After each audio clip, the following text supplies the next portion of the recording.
How's it going? What is up? Can you guys hear me? Everybody hear me all right? Let's do a mic check. First one of the season. Looking forward to it. All right, perfect.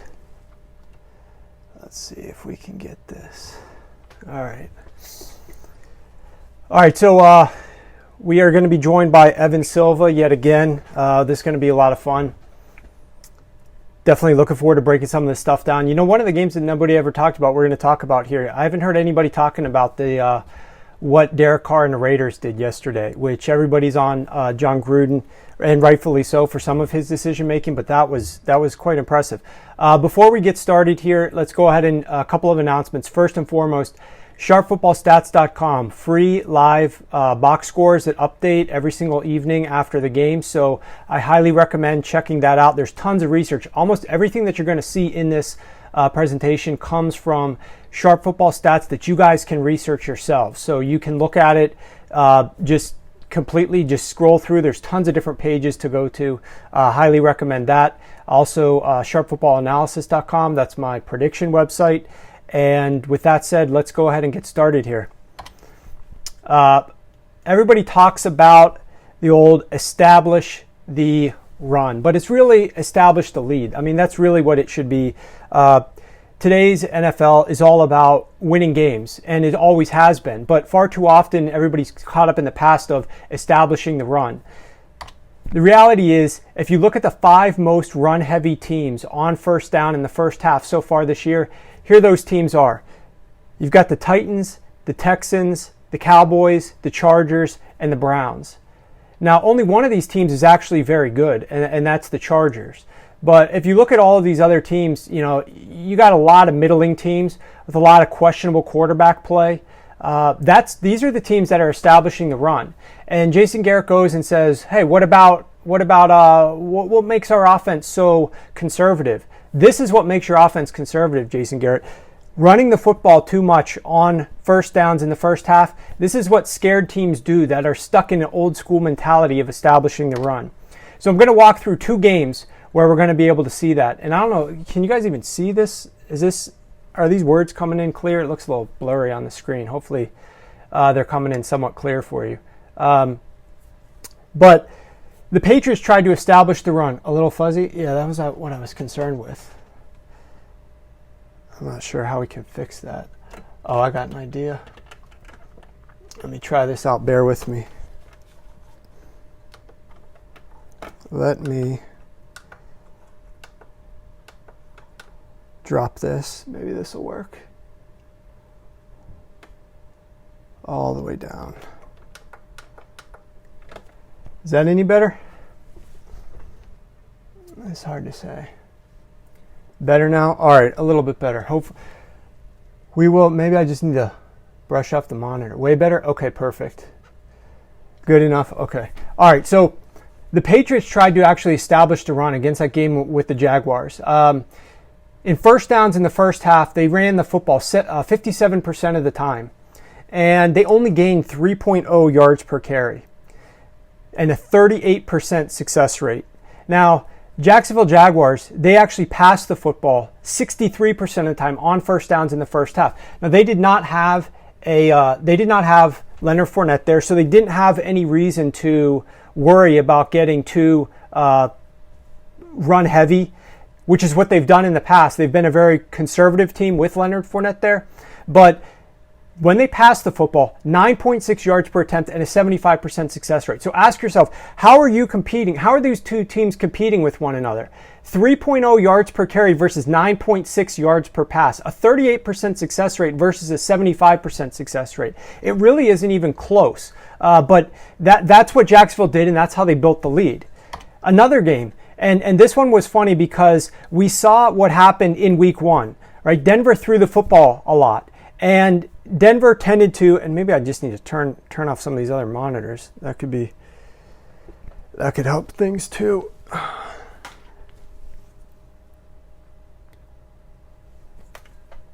got too many electronics around here. All right. Drop this. Maybe. There we go. All right, Denver ended up getting a little bit too aggressive. Case Keenum threw the ball, turned the ball over, problematic.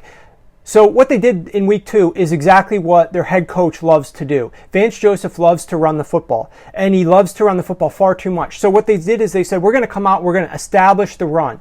So what did that mean? That meant they went 63% run. Those runs gained 1.6 yards per carry. Only produced a 20% success rate. They ended up trailing at halftime 12-0.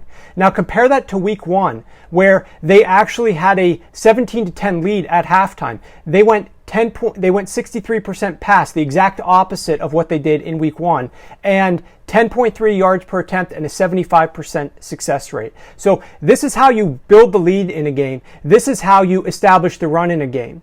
And what ends up winning games for you? Well, they ended up winning both games, but they almost barely won this game, and this is actually a game we're going to talk about in a little bit. Okay, this one is pretty fascinating, vanishing wide receiver targets. Guys, pay attention to this because I've been preaching about this for a little while now. We'll see if this is just a small sample size issue with 2 weeks of the season or it's something more than that. In the first half, you look at the target rates because we know in the second half teams that are trailing are going to get a little bit more aggressive. So look at it over the last 3 years. The first number are your wide receiver targets. The second number are your tight end targets. And the third number are your running back targets. You can see that in 2016, wide receiver targets occupied 60% of the universe. 60% was dedicated to the wide receiver. Each year, that has steadily decreased to the point where right now we're down at 57% of all targets are going to the wide receiver. That's a big gap. A 3% gap doesn't sound like much, like that drop, but it actually is. Now we'll see again, is this a small sample size or will this continue? But we're seeing many of these targets going from the wide receiver down to the running backs. Now, let's look at the success rate of those running back passes. On early down passes, again, wide receiver, tight end, running back, what we're seeing is a spike in tight end and running back efficiencies compared to what we saw the last couple of years. Again, we'll see if it's a small sample size or something more than that. But you go from 56% in 2016 and 53% in 2017 up to 62% success rate to tight ends. Very efficient players to target on the field. I'm glad teams are doing it because I've been preaching that for a little while now. And 54% success rate to running backs. So go away from these wide receivers. You don't need to throw the football quite as much to the wide receivers. I prefer it when teams run 12 personnel, 1 running back, 2 tight ends. They can spread the ball around. They can do so many variant things with their personnel on a 12 personnel package, and you can get more targets to tight ends and to running backs out of those packages. I really like it, and that's what we're seeing it happening. Now, what are teams doing with high early down running back targets? Well, the Carolina Panthers, 44% of their targets are going to running backs. It's ridiculous. And that's a fifth, but they're very successful. 58% success rate on those targets. Extremely productive. The Patriots are at 40% of their passes, and this is one of the reasons why they got Josh Gordon. We'll talk about that in a little bit. Not as high of a success rate, though, of the Patriots. The Redskins, 74% success. They're the third most highest team to target running backs. The Arizona Cardinals, they're the one team that's really strange because 31% success rate, terrible. And we need the Arizona Cardinals to get David Johnson utilized a little bit better, and we're hoping that they're going to start doing that soon. And then, let's turn this off too, maybe that'll help. And then the LA Chargers, a team that's getting 73% success rate from their early down running back targets, extremely, extremely strong. So let's see if this is a trend. We'll talk about it in a couple weeks again, but is this something that is going to be happening, or is this just a small sample size issue? The Raiders lost. I talked about this at the top of the show. Fascinating when you dig into this because this is insane. This is really ridiculous. Okay, so Derek Carr, he was 29 of 32 and averaged 9.0 yards per attempt. These are ridiculous numbers offensively. 73% success rate. Now, let's look back at the NFL history, okay? There have been only 7 other teams in NFL history that completed 90% of their passes and gained at least 6 yards per attempt as long as they had at least 20 attempts, okay? 90% completion rate, gained at least 6 yards per attempt. Every single one of those teams won, and they won by a blowout score, 35 to 11. That's their final score on those games. None of those quarterbacks, though, was able to complete 90% and hit and do so on at least 23 targets. And Derek Carr did it, if we go back, on 32 targets. 32 targets, and he didn't just average at least 6 yards per attempt. He was up at 9.0 yards per attempt. Absolutely absurd. No other quarterback has done that in NFL history, and every other team that's even come close won those games in blowout fashion, and yet the Raiders lost that game. Now, looking back at the advanced box score up at Sharp Football Stats, there's really nothing that you can see that was glaring as an issue for them. But they just need to improve, and they just need to improve their defense. Their defense definitely got winded in that second half, and that was a big problem for them. That clip of Bruce Irvin just screwing around on the football field, I don't know if you have seen that, but if you need to see that, that is absolutely a joke. All right, balance efficiency with explosiveness. This is a key thing that teams need to start focusing in on. I'm high on efficiency, but you also have to be explosive. And some of these teams are going to really surprise you. These are the 5 least explosive offenses. You can find this up at sharpfootballstats.com. Green Bay is the 5th least explosive offense in the NFL right now. They've thrown passes. These are passing offenses, mind you. They've thrown passes that have gained at least 20 plus yards on only 2 of 61 attempts. The Colts are the 29th team. Now that's to be expected because that's the style of offense that they've got going right now. Andrew Luck, high efficiency short, nothing really deep down the field. And they're very good at the short stuff, but they're not doing anything deep down the field yet. The Philadelphia Eagles, another team, somewhat surprising, but when you think about it, should make a little bit of sense. We'll see with Carson Wentz if that gets a little bit better. The Tennessee Titans, only 1 pass out of 35 have gone deep down the field. And then the Carolina Panthers, incredibly zero. So if we talk about those least explosive offenses, do any of them have efficiency in their passing game, or are they just bad on both ends?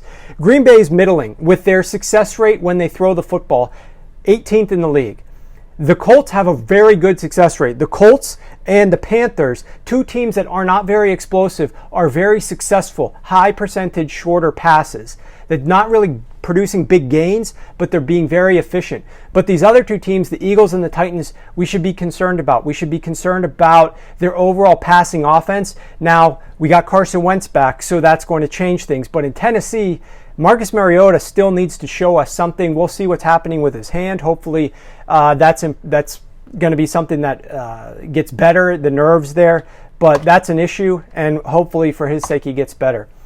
The New Orleans Saints, this team just very puzzling. Obviously, they've been favored by at least 9 points in both of their first couple of games here, and they barely won. They lost their first game, and they barely won the second game against the Cleveland Browns. Possibly should have lost the game, obviously, if a guy can make a field goal. So what's going on in New Orleans? Well, let's see. On first downs, let's walk through it down by down. On first downs against the Browns in the first half, they were pretty balanced. 53% pass and 47% run. But the issue is their passes, obviously very successful, 8.5 yards per attempt, 63% success rate. However, their runs, because they don't have a great run game, with just Kamara back there, who's not going to be that guy who's going to take your first down runs and really be productive with them, a 2.4 yards per carry and a 43% success rate. On second down, they go even more pass. And the passes get less efficient as well. You see what they did on first down? Because they've got a little bit of balance, they're better on the passes. But their runs, they need to actually be a little bit more pass heavy there. But when they get to second down, they're getting very little success. And actually, this is Evan calling in right now. We're going to pick him up. Let me put him on speaker. Evan. What's up, Warren? How you doing? I'm good. So I'm just walking through some of the Saints here. We're talking about their production, and you guys just let me know if you guys can hear Evan. It's a little bit hard to. The New Orleans Saints? Yeah, so the New Orleans Saints. So I'm talking about what they did on second down. Very unsuccessful when they ran the ball. When they ran the ball, 0.7 yards per carry and a 0% success rate. And then on third down, They went extremely pass heavy, but it really didn't matter. Passes versus runs, both. Anything they were doing on third down really was not all that productive. Their runs were 100% successful, but they didn't gain very many yards per carry. So if you look at it overall on third down, when they passed the ball, 3 of 16 passes were successful, only 19%, and they only averaged 1.0 yards per attempt. When they ran the ball, 4 out of 5, 80% success rate. Of course, they're only going to run when they're in third and short and capable of doing that. So they hopefully can get into those situations. Ideally, they should be bypassing it. But if you look at what they're doing overall on early downs, when they pass the ball, the number 1 most successful passing offense in the NFL. However, when they run the ball, second to worst success rate on early downs in the NFL in the entire league. So their yards per carry, rather, is second to worst at 3.0 yards per carry. So the Saints have some work to do. They're getting Ingram back. We'll see if they end up working him in or not, and how efficient they're going to be. But any thoughts on the Saints, Evan, in terms of what they're dealing with offensively and why they aren't quite as productive? Yeah, they're just kind of a different offense. I mean, they lost a dimension from their offense when Mark Ingram got suspended, and they tried to get Jonathan Williams to be his replacement. He didn't even make the team. He's on the roster now, but they're not giving him carries. They picked up Mike Gillislee. He hasn't been effective. He lost a fumble in the first game. Last week he had 18 yards on 8 carries.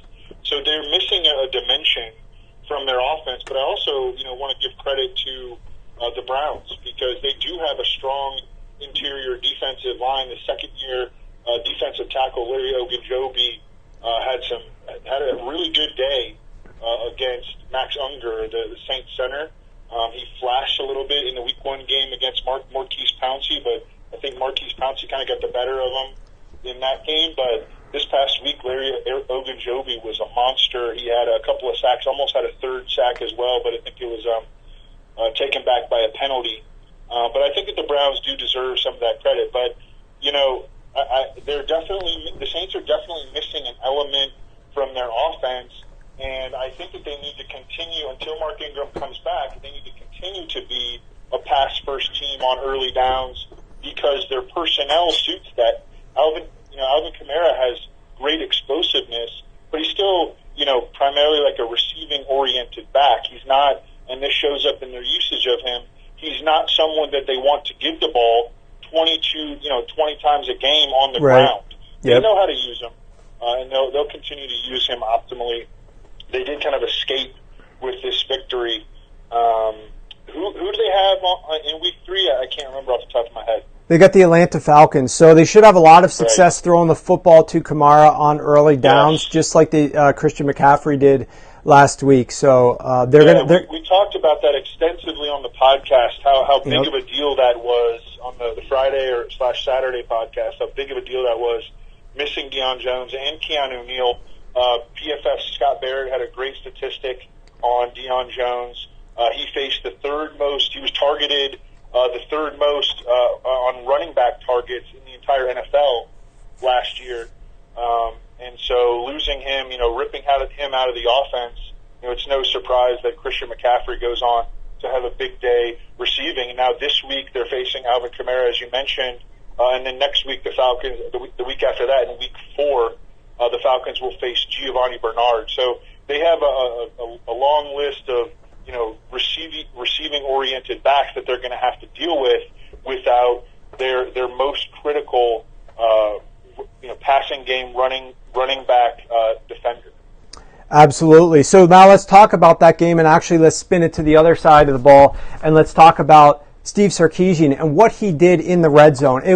I got on Sark a lot in that opening game. He was obviously pathetic with his red zone decision making, and they reevaluated things through the course of that action between that opening Thursday game and their last game against the Carolina Panthers. And so fortunately what they decided to do was, ironically, they actually went more run, which a lot of teams say, oh, well, we should be passing the ball. Let's pass in the red zone. No, you want to run the ball from spread. That's the most efficient thing. And guess what? They went 73% run, They were 69% pass against the Philadelphia Eagles in that week 1 game. They changed it to 73% run, and they ran the ball, and when they did, they were 75% success rate.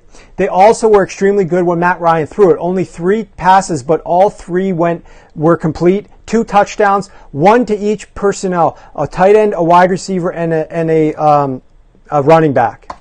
Now, on the run plays, they did not run from jumbo, which is a very positive development. They used 11 and 12 personnel only. I went back and rewatched every single one of their red zone plays this morning. When they passed the ball, they were only in 11 personnel. And what they did is they sent the running back out so that the running back was an immediate receiving threat. They never had the running back kind of hang in the pocket and then possibly do something. As soon as that ball was snapped, the running back in the backfield went out in a route that really quickly occupied one of the defenders, an extra DB, or in some cases perhaps a linebacker, immediately had to get occupied by defending that running back. He was an immediate threat. And that's what helped open up some of the routes in the passing game even further. They also had something that was very successful, and this is what Kyle Shanahan preached a lot when they went to the Super Bowl.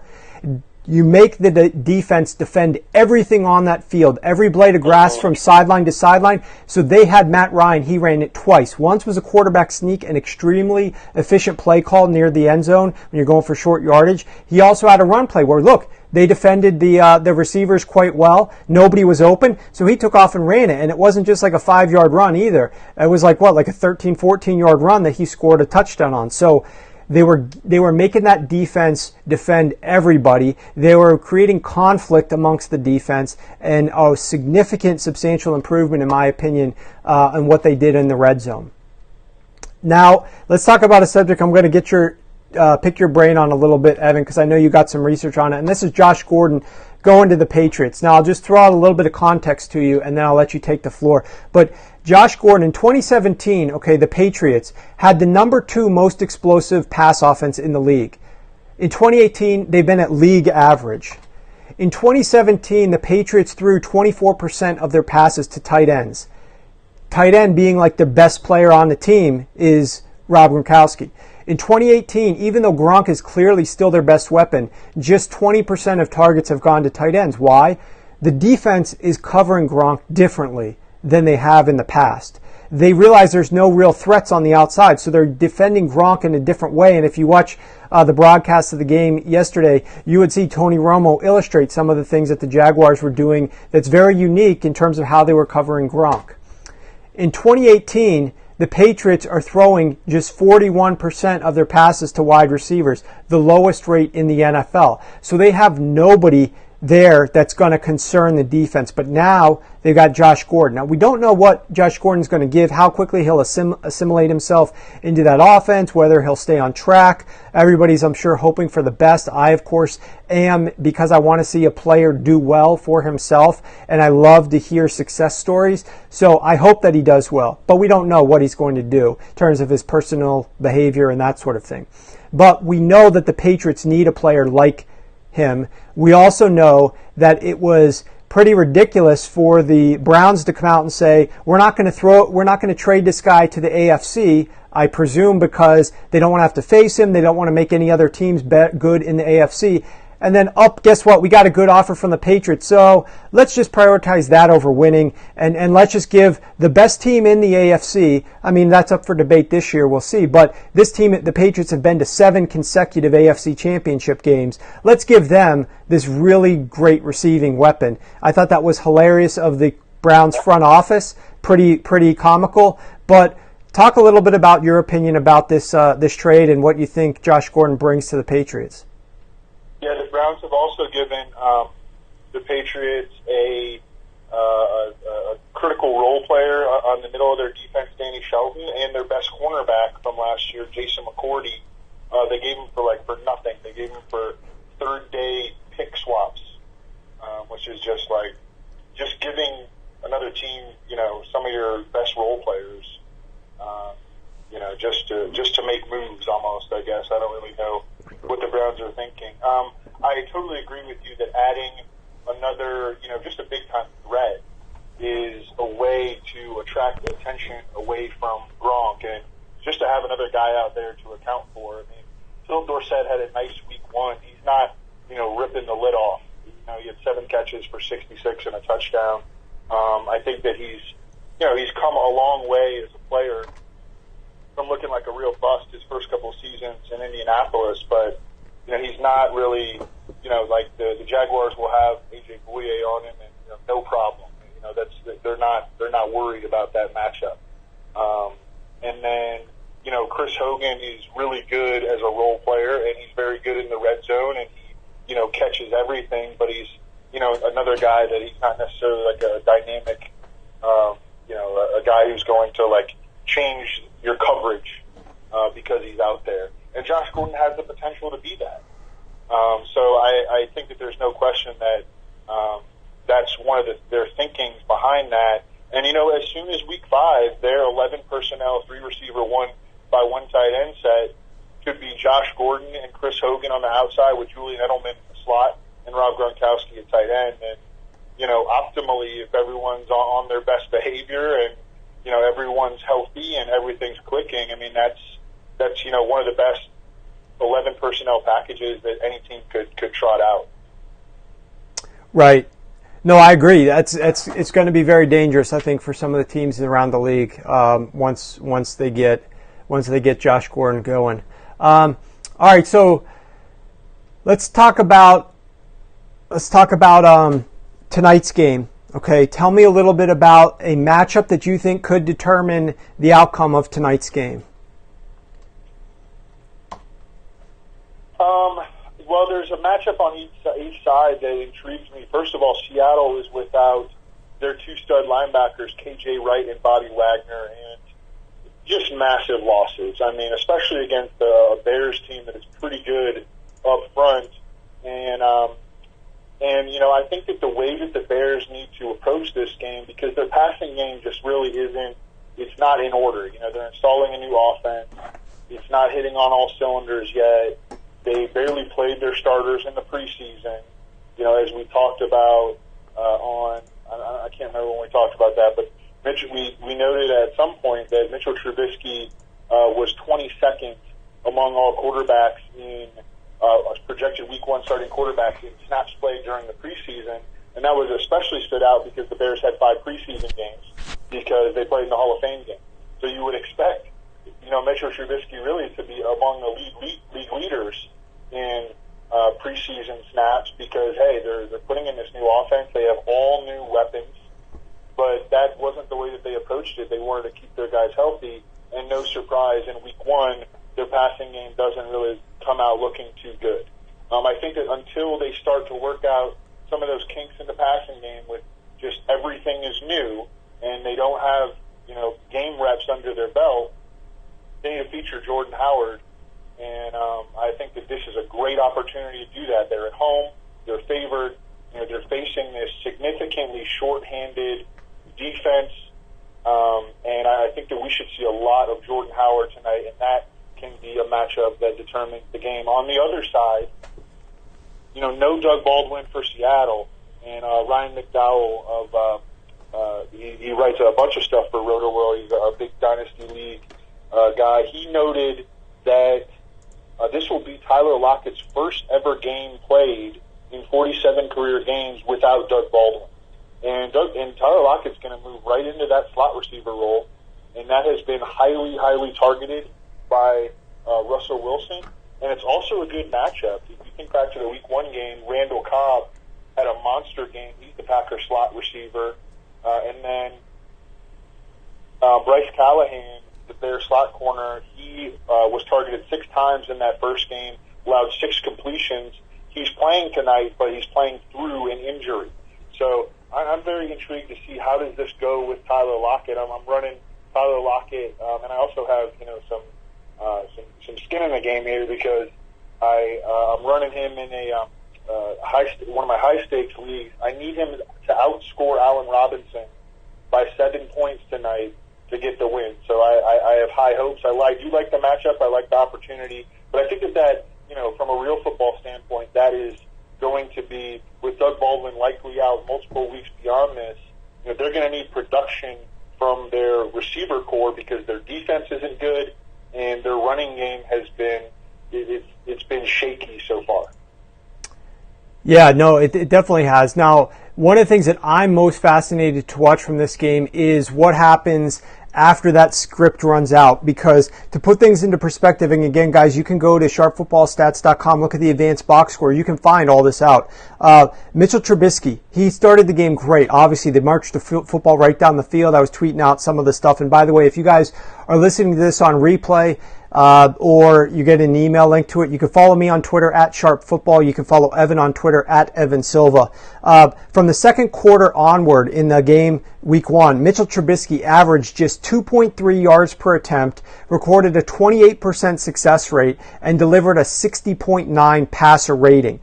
If it wasn't for the run game producing 5.1 yards per attempt at a 59% success rate, the game would have been it probably would have been even more of a blowout for the Packers. If it wasn't for Aaron Rodgers going out, it probably would have been more of a blowout. And one of the big reasons why the Bears was in that game was because of the defensive touchdown, the strip sack or interception return by Mack. So that game was a lot different if you look at the stats. What they did during the script in the first quarter for the Bears, so much better than what they did the last 3 quarters of the game. So along those lines, Evan, somebody was asking on here, and I'm actually finally able to look at some of the comments, guys. We really appreciate you guys joining in, interacting. We're going to get to some of your questions here after a couple quick other topics with Evan. But he asked over 5.5 receptions for Jordan Howard. Do you have any immediate take on that one? That's interesting. He had 5 in the first one. He was targeted 5 times. He caught all 5. He ran more pass routes in week 1 than he did in any game last season. The absences of KJ Wright, Bobby Wagner, both every down players, that bodes well. It's just like this dude has led the NFL in drop passes over the last 2 seasons. He worked really hard on his receiving game. He caught 200 to 300 balls per day. I mean, he really applied himself. But, hey, if he drops 2 and he gets 7 targets, which would be awesome, you lose, So, I would look for other stuff to bet. It's not terrible, but it's not strong. I would look for other stuff to bet. I hear you. No, that's good advice. So let's move on to the stuff that we do think is good here. Evan, what is one of the biggest surprises for you week 1 of the NFL season? I mean, definitely that the Titans were able to pull off that win against the Texans. The line movement was pretty strong. The morning of, as it became clear that the Titans were going to be without their top 3 offensive tackles, and I kind of liked the approach that the Titans took in that game. They went for it on some critical 4th downs. One was in their own 30, and they got it. They also had a fake punt touchdown, so they kind of pulled out all the stops. Yeah. Because they knew that they were at a disadvantage. And so I thought that game was pretty well coached by Mike Vrabel after I was kind of worried about him after week 1. They also threw a screen pass to Taywan Taylor that he took to the house. Please can we get more Taywan Taylor, Titans? This dude is your most explosive playmaker besides maybe Deion Lewis. He deserves more playing time. And the Titans pass rush really came alive. Now, this is not necessarily because the Titans have a great pass rush. They do have pretty decent pass rush potential if they can get Harold Landry and Derek Morgan healthy to go along with Brian Arakpo and Jarrell Casey. But this is an indictment of the Texans' offensive line, which is a massive, massive problem. This is an offensive line that is so bad that it's going to be if you what I've done over the years is I've charted pass rush statistics and quarterback hits and quarterback pressures and sacks, and you'll be going along 6 weeks. This team clearly doesn't have a pass rush, and then they'll play the Colts in 2015, and all of a sudden their pass rush will come alive, and their hits will soar from 4.5 per game to like 11, and their sacks will go from 2.2 per game to like 6. And every year there are a couple of like pass protection units that just will spike your pass rush. And it's pretty clear that the Texans are going to be that this year. First of all, you have Deshaun Watson, who he's a great playmaker, but he holds the ball in the pocket a lot. One of the top 5 longest in the NFL, and you have the worst offensive line in the NFL. So, it's going to be kind of tumultuous for the Texans offense. They're going to make big plays, and they're going to be fun to watch. But there are going to be some moments where it just looks like they can't pass protect. And again, they didn't even go up against a particularly dangerous pass rush team on Sunday. Well, let me tell you a little bit. That line, I know you're saying the line movement was somewhat strong, but the reality of it is there is so much disrespect in the market right now for Marcus Mariota that this line did not do anything compared to what a typical line would do if a starting quarterback was announced out. This thing was like leaked from like 2.5 to 3. And then it got a little bit higher than that, but not by much. And we're talking like a starting quarterback being reported that he may not play, that they're not sure how much he's going to go. The books didn't even take the game off the board. That's how little respect that they have at this point for Marcus Mariota. Pretty crazy. Let's move to the one prediction that you nailed, Evan. What was something that you really had some conviction about that you did not, that you were able to get correct? Yeah, always with the caveat that I got a million things wrong because I make predictions about every game and every fantasy skill position player. But I was really pleased with Nelson Aguilar, who it seemed like a lot of people just were sleeping on the entire offseason. And he has really stepped forward and become, a central playmaker in the Eagles' offense. And I think that even when Alshon comes back, I don't know how healthy he's going to be. He didn't have a lot of yards last year. I think that Nelson Aguilar is making this 4th-year leap, and I think that he's going to continue to progress. He's a really, really good slot receiver, and they've used him outside more too. Last year he was 86% slot. This year he's only 55% slot. He's kind of like an inside-outside guy like Keenan Allen. He's not as good as Keenan Allen, but he's getting better still. The arrow is pointing up on him, and I think that when Carson Wentz comes back, and he's due back in week 3, Nelson Aguilar, his upside and his like big play potential will increase. And he had a really nice game on Sunday. And also, I stuck with Chris Hogan.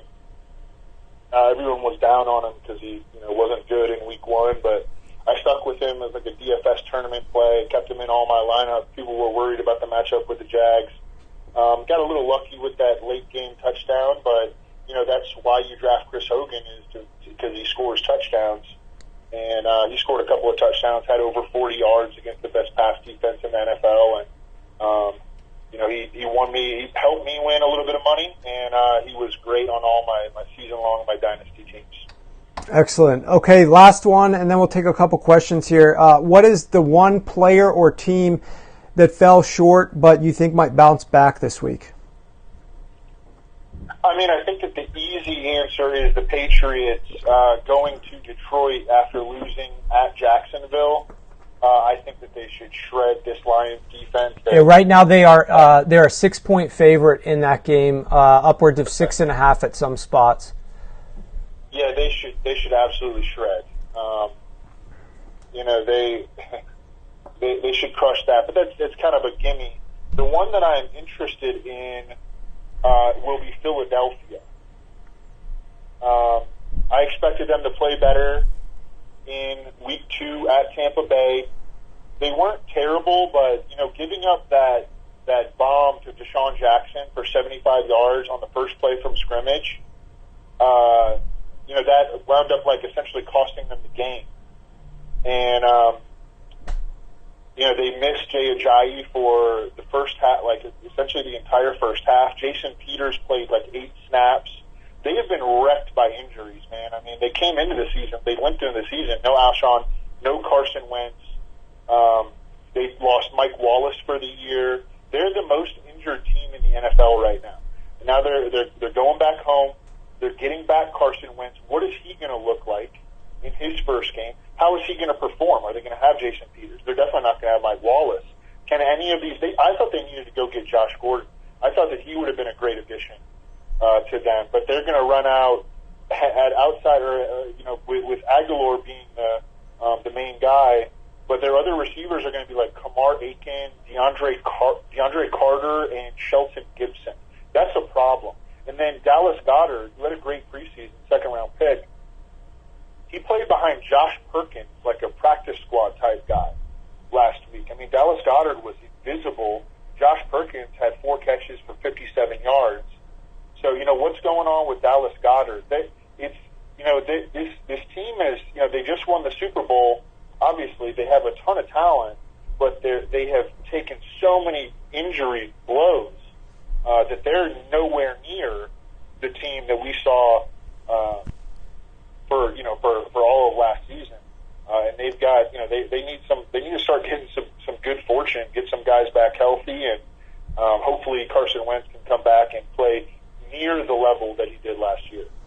All right, real quick, we're going to go through some questions and just rapid fire, Evan, rapid fire, okay?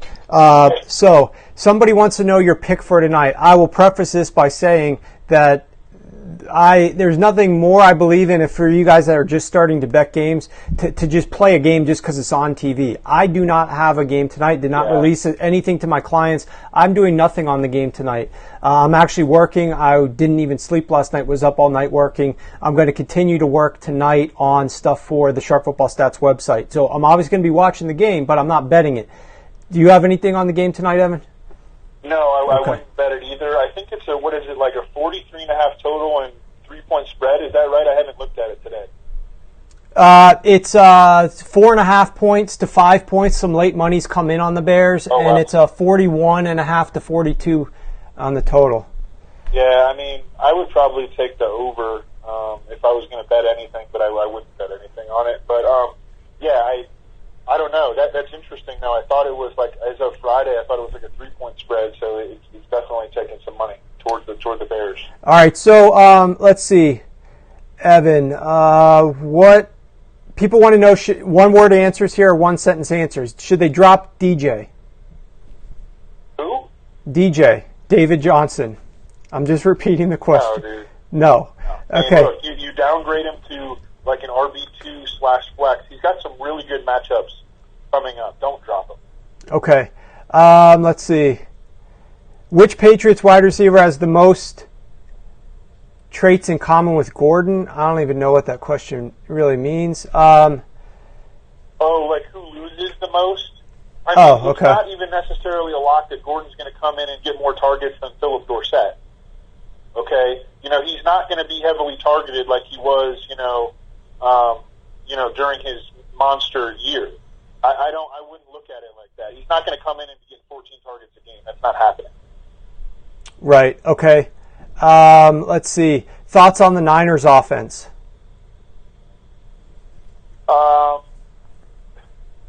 They really protected poorly in week 2, which was surprising, especially against Detroit, which really has no pass rushing, was even without Ziggy Ansah. They're figuring stuff out, man.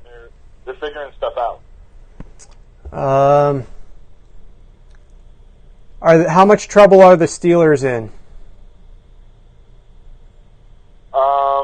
I mean, I think that they're going to be fine, but their defense is like real worrisome. They're going to have to score points. Yes, agree. Any favorite buy low candidate?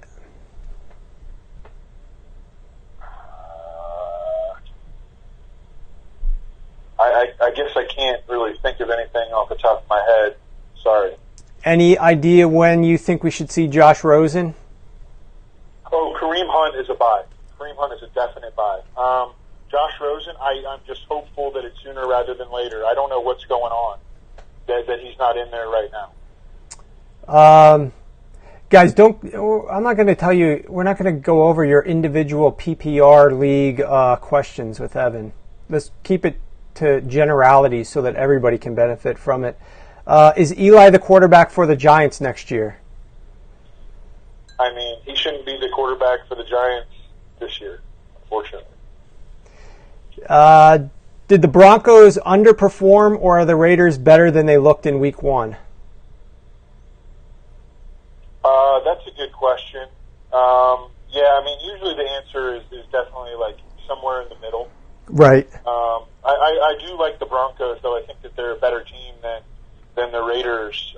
But the Raiders, I mean, they got some stuff figured out. They were able to get the ball to Amari Cooper on the outside. He played outside last week, and they took advantages of some matchups against Adam Jones, who's really on his last legs, Tremaine Brock, a journeyman, and Bradley Roby. That was good to see. And, you know, they forced some turnovers on defense. I mean, they're not as bad as they showed in Week 1. Patriots running back to own moving forward.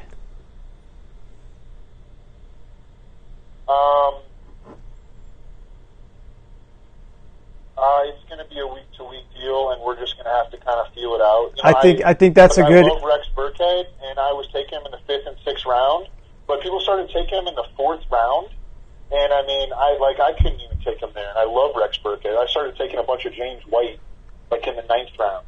You know, so I don't know. I mean, people got a little too excited on Rex Burkhead, I think. What was this question here that was okay? Oh, significant injuries. We're going to bring on Dr. Chow on the podcast on Friday to talk all the injuries upcoming in the next week's games. Thoughts on Jonnu Smith after 0 targets? Yeah, I mean, their offense is just totally dysfunctional right now. You know, so, I mean, he's going to be the guy the rest of the way. You know, that's something that you know, that he's going to be the guy the rest of the way, and he played a ton. I think he played almost every snap. But, I mean, he's not, like, usable right now. You know, it's a one-game sample. We're taking in more information. He's, you know, a Dynasty League prospect and, you know, not a streamer quite yet. Right. Is the Cowboys' defense actually good? One more after this one, guys. Yes, it is good. You like that one? It's really good. And they're getting back David Irving, and they didn't have Randy Gregory on Sunday night. It's out, and they don't have Xavier Woods either. They're starting strong safety. Yeah, I think this is the strength of the team. Okay. All right, guys. We will try to take your questions at the end of every single show. That's why we're doing it a half hour. We're doing it earlier than we did it last year, so we can get in these questions before the game starts. Obviously, the game has just started, so we'll let you guys get back to the game and enjoy it. Come back next week. We're going to be doing this every single Monday night. Remember, follow Evan on Twitter at Evan Silva. Follow me on Twitter at Sharp Football. Evan, I'll let you go. Thanks for joining us, buddy. Thanks, man. All right, guys. So there you have it. Sharp Football Show every single Monday night, 7:30 p.m. live on Periscope. Hope you guys can check it out. Spread the word. Help us out with retweets after the show. Going to double this as a podcast that's going to go up on the Sharp Football Analysis podcast, so you can subscribe to that on iTunes. You can also find it at a variety of your other podcasting apps. We'll be doing that show Friday night. We wait until everybody else is going out partying on Friday night. We record a podcast between like 11 p.m. and like 1 a.m. Overnight, we'll talk to Dr. Chow, talk to Evan, break down all the latest from the injury reports that have been finalized, and then we're going to be sharing that information with you, and it publishes Saturday morning, so you guys have something to listen to on Saturday, pretty much the last word in podcasting. Until then, highly recommend you continue all the free research that you can find up at sharpfootballstats.com. Box scores, ratings, everything that you saw in this show, I literally researched from Sharp Football Stats. You guys can do all the same exact type of research there. It is 100% free. I know there's a lot of sites out there that have stats and different things that you can purchase. This one is free. So if you like play-by-play data that's broken down, highly recommend checking out Sharp Football Stats. And if you want predictions, my write-ups and predictions for the games for the upcoming week, NFL, college, you can find that at sharpfootballanalysis.com. With that said, guys, thanks for joining us. And we will see you on Friday on the Sharp Football Analysis podcast, and then again on next Monday as we break down the Monday night game next weekend. That's going to be a pretty good game as well. So take care. Thanks for tuning in, and have a great rest of the night. Enjoy the game, guys.